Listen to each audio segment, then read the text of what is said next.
This is Beth with the Parks and Recreation Department, and I'm here with Dr. Patricia Matson at Companion Animal Hospital, and she's going to tell us a little bit about our little friend over here.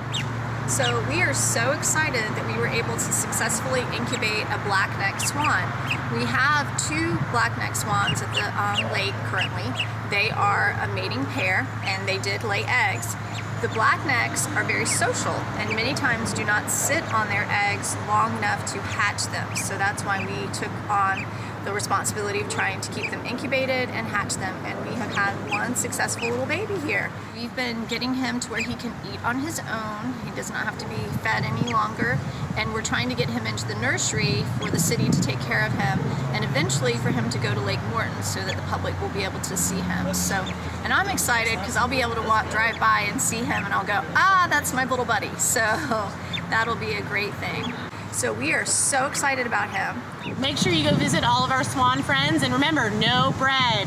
But use the bubble feeders or you can use some lettuce, or she's been using oats. Oats.